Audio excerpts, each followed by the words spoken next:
नमस्कार बच्चों, मैं अमित पटेल राम सजीवन इंटर कॉलेज कलोरिया जबरापुर के यूट्यूब चैनल के ऑनलाइन क्लासेस में स्वागत करता हूं। जैसे कि पिछली कक्षा में हमने क्लास 10th मैथ में 1.1, 1.2 एंड 1.3 एक्सरसाइज पढ़ा था। आज हम पढ़ेंगे 1.4 एक्सरसाइज, यानी पहले चैप्टर की लास्ट एक्सरसाइज है, जिसका पहला सवाल है क्या है कि बिना लंबी विभाजन प्रक्रिया किए बिना बताइए कि निम्नलिखित परिमेय संख्याएं के दशमलव प्रसार शांत या अशांत आवर्ती है। जो परिमेय संख्याएं दी हैं, जैसे पहला नंबर परिमेय संख्या है तो हमें ये बताना है कि शांत या अशांत आवर्ती है। तो इसके पहले हम एक छोटा सा एग्जांपल लेके देख लेते हैं, समझ लेते हैं, फिर वैसे ही कर देंगे। तो मान लीजिए हमने एक सम नंबर लीजिए 10, उसको हमने 2 से डिवाइड किया। 2 का डिवाइड करते तो कितना आता है 5, अर्थात ये पूर्ण रूप से क्या होता है 2 से डिवाइड होता है।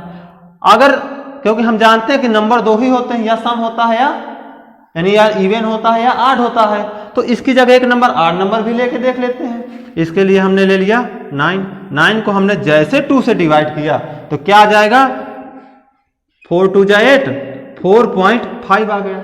इसी प्रकार एक नंबर और मान लीजिए हम 10 को 5 से अगर डिवाइड करते हैं तो क्या आता है 5 2 जा 10। अगर आड नंबर को हम 5 से डिवाइड करते हैं तो कितना आता है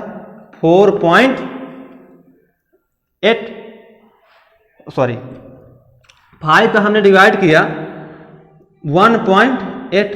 हमने देखा कि अगर 2 से उसी संख्या को डिवाइड करते हैं सम नंबर को, वो पूर्ण रूप से डिवाइड हो जाता है, 5 से डिवाइड करते हैं तो भी डिवाइड हो जाता है। अर्थात हमने इसमें क्या देखा कि अगर कोई भी संख्या, यानी जो कोई भी संख्या है P/Q के फॉर्म की, तो जो Q है वो क्या है 2 की पावर m या 5 की पावर n के फॉर्म का होता है, वो क्या होता है पूर्ण रूप से डिवाइड होता है। इसी प्रकार अभी हमने जैसे छोटे एग्जांपल देखे, अब आते हैं पहले नंबर क्वेश्चन में। तो पहले नंबर क्वेश्चन में जो क्या लिखा हुआ है, पहला नंबर 13/3125। इसका हम क्या करेंगे, इसमें Q का क्या करेंगे फैक्टर करेंगे। कौन सा फैक्टर, प्राइम फैक्टर। तो अब इसका जब हमने प्राइम फैक्टर किया, हमने क्या देखा 5 से डिवाइड करेंगे 5 31, जैसे हमने 5 से डिवाइड किया तो 5 31, 5 दूनी 10, 5 5 25। फिर 5 से डिवाइड करेंगे 5 1 जा 5, 5 2 जा 10, 5, फिर 5 से 2 5 5 5 5 1।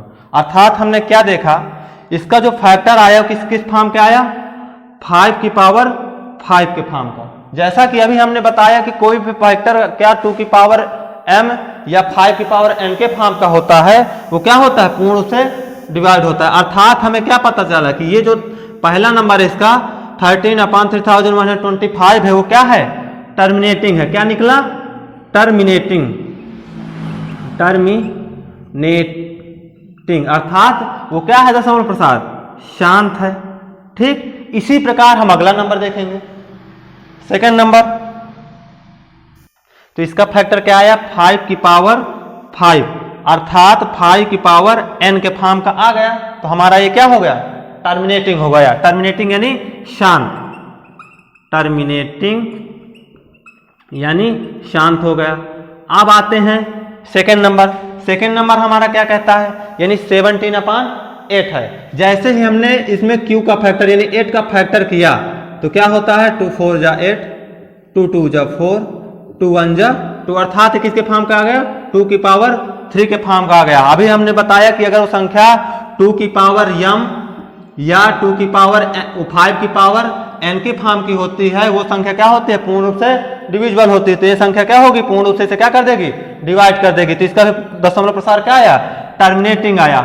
अगला नंबर देखते हैं, थर्ड नंबर 29/343। तो इसमें हम जब Q का फैक्टर करते हैं, अर्थात 343 का फैक्टर करते हैं, ये किससे डिवाइड है 2 से तो डिवाइड नहीं है, ना ही 5 से है, ना ही 3 से है, किससे डिवाइड है 7 से। जैसे हमने 7 से डिवाइड किया तो कितना आ गया 49 आ गया। फिर इसको हमने 7 से डिवाइड किया तो 7 7 1। फिर हमने देखा इसमें किसके 7 की पावर 3 आ रहा है, ये भी 2 की पावर ना ही m के फॉर्म का है ना 5 के पावर n के फॉर्म का। तो ये क्या हो जाएगा अशांत हो जाएगा, अर्थात नॉन टर्मिनेटिंग हो जाएगा। क्या हो जाएगा नॉन टर्मिनेटिंग हो जाएगा। इसके बाद फोर्थ नंबर देखते हैं। फोर्थ नंबर में अगर हम देखें तो इसको अभी हम क्या कर सकते हैं, ऊपर नीचे कैंसिल भी कर सकते हैं, अर्थात इसे हम क्या लिख सकते हैं, 2 अपान, यानी अभी हमें 3 से कैंसिल करते हैं तो 3 दूनी 6, 3 पचे 15। ऑलरेडी हमें दिख रहा है किसके फॉर्म का है, 5 की पावर n के फॉर्म का है, अर्थात यहीं से हमें पता चलेगा क्या होगा, ये टर्मिनेटिंग होगा। क्या होगा, टर्मिनेटिंग होगा।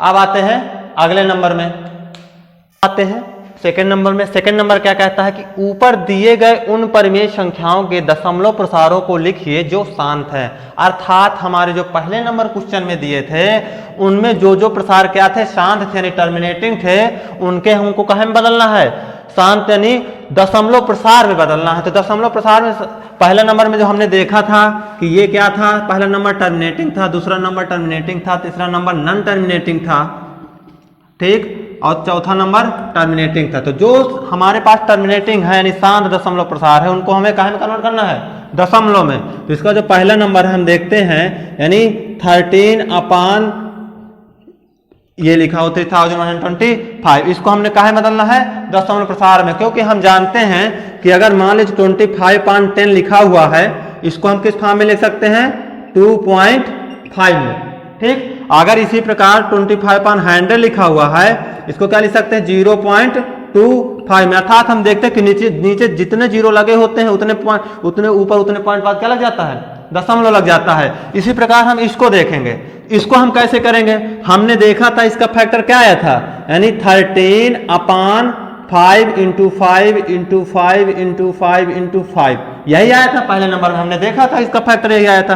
तो हम इसको क्या करेंगे, जैसे हमने देखा कि नीचे क्या आता है, 10 आता है, दशमलव अपने आप उतने डिजिट पर लग जाता है, इसमें भी हम क्या बनाएंगे, 10 बनाएंगे नीचे क्यू में। तो अब 10 बनाने के लिए क्या करेंगे, यानी 5 की पावर क्या है, 5 है, तो हम इसके 2 की पावर 5 को ऊपर नीचे क्या कर देंगे, मल्टीप्लाई कर देंगे। अर्थात जैसे ही हमने 2 की पावर 5 को ऊपर नीचे क्या कर दिया, गुणा कर दिया। नीचे यहाँ लिख भी सकते हैं कि मल्टीप्लाई 2 की पावर 5 अपान 2 की पावर 5 ऑन वो डिनोमिनेटर एंड न्यूमरेटर में। तो इसको जैसे हमने मल्टीप्लाई किया तो क्या हो जाएगा, 13 × 2 की पावर 5 अपान, इसको हमने किया यानी 5 × 5 × 5 × 5 × 5 2 2 2 2 2, ठीक।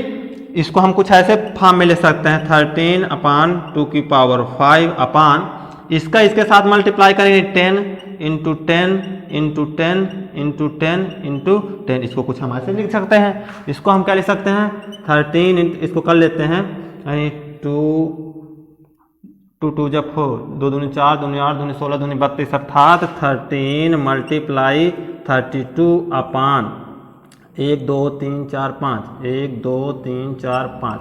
अब ये देखो हमने इसमें कहाँ कन्वर्ट कर लिया, जीरो के फॉर्म में कन्वर्ट कर लिया। इसका थोड़ा मल्टीप्लाई कर लेते हैं, यानी 32 × 13, 3 दूनी 6, 3 × 9, 2 3 6 9 2 11, 3 1 4, यानी 400 कितना आ जाएगा, इसका मल्टीप्लाई किया तो 416 अपान 1000000। अब इधर से काउंट कर लेते हैं, जितने जीरो होते हैं उतने पॉइंट बाद दशमलव लगा देते हैं, तो 1 2 3 4 5, इसको हम कह सकते हैं यानी 0.00416, यानी कितने डिजिट बाद, 1 2 3 4 5, 1 2 3 4 5, 5 पॉइंट बाद 5 नंबर बाद पॉइंट हमने लगा दिया।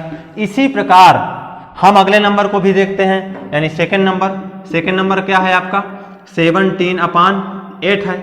इसको हम क्या लिख सकते हैं, 17/2 × 2 × 2, अर्थात इसमें हमने क्या किया था, 5 आए, इसमें 2 की पावर 5 का मल्टीप्लाई किया था, इसमें क्या करेंगे, अब इसको 10 में कन्वर्ट करने के लिए जैसे कितने 2 हैं, 1 2 3, यानी 5 की पावर 3 का ऊपर नीचे क्या कर देंगे, मल्टीप्लाई कर देंगे। अर्थात इसको हम कुछ इस प्रकार लिख सकते हैं, 5 × 5 × 5 अपान 2 × 2 × 2 × 5 × 5 × 5। अब इसका हम आपस में मल्टीप्लाई कर लेंगे तो 10 में कन्वर्ट हो जाएगा, क्या हो जाएगा, यानी ये इतना आ जाए, इसका मल्टीप्लाई करें 5 5 25, 25 5 125, इसका मल्टीप्लाई करें 2 5 10, 2 5 10, 2 5 10, अर्थात 10 × 10 × 10, तो क्या आ जाएगा, × 125 अपान 100। इसको थोड़ा मल्टीप्लाई कर लेते हैं। 7 हमने इसका मल्टीप्लाई किया तो क्या आया 2125 अपान 1000। हमें पता है कि जितने जीरो लगे उतने डिजिट बाद पॉइंट लग जाता है, तो 1 2 3 यानी कितने 2.125 हो जाएगा। इसी प्रकार जितने टर्मिनेटिंग हो गए हैं इसको लिख सकते हैं 2.125 लिख सकते हैं। इसके बाद अगला जितने सारे टर्मिनेटिंग हैं उसको आपको करना है। थर्ड नंबर देखते हैं।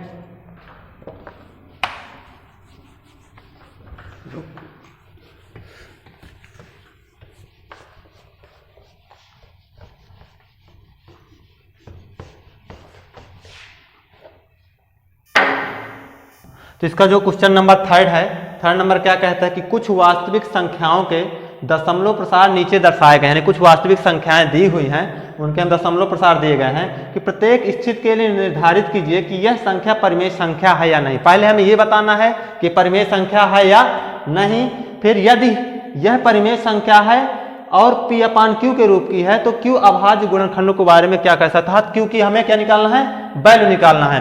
तो सबसे पहले हमें यह पता होना चाहिए कि परिमेय संख्या है या नहीं। तो परिमेय संख्या क्या होती है? परिमेय संख्या वो होती है जो क्या हो, टर्मिनेटिंग हो, रिपीटिंग हो, वो क्या होती है, परिमेय संख्या होती है। तो जैसे हम पहला नंबर देख रहे हैं तो पहला नंबर हमारा क्या है 43.123456789, अर्थात लास्ट में किससे कट जाती है, पूर्ण रूप से 9 से कट जाती है। तो क्या है हमारी एक परिमेय संख्या यानी रेशनल नंबर है। क्या है, रेशनल नंबर है। जैसे हमें पता चला ये रेशनल नंबर है तो इसको हमें किसकी वैल्यू निकालनी पड़ेगी, Q की वैल्यू निकालनी पड़ेगी। तो क्या हम अगर इसे डायरेक्ट निकालें तो पॉइंट हराने हमें पता है कि जैसे मान लो 4.3 लिखा है, इसको 43/10 भी तो लिख देते हैं। इसी प्रकार इसको कर लेंगे, यानी पॉइंट के बाद जितने नंबर होते उतने क्या लग जाते हैं, 0 लग जाते हैं। इसमें भी पॉइंट के बाद जितने नंबर होंगे उतने क्या लग जाएंगे, 0 हो जाएंगे। अर्थात इसको हम कुछ ऐसे लिख सकते हैं 1 2 3 4 5 6 7 8 9, अर्थात नीचे कितने 0 लग जाएंगे, 9 0, 1 2 3 4 5 6 7 8 9। अर्थात इसको हम क्या Q की वैल्यू क्या लिख सकते हैं 10⁻9।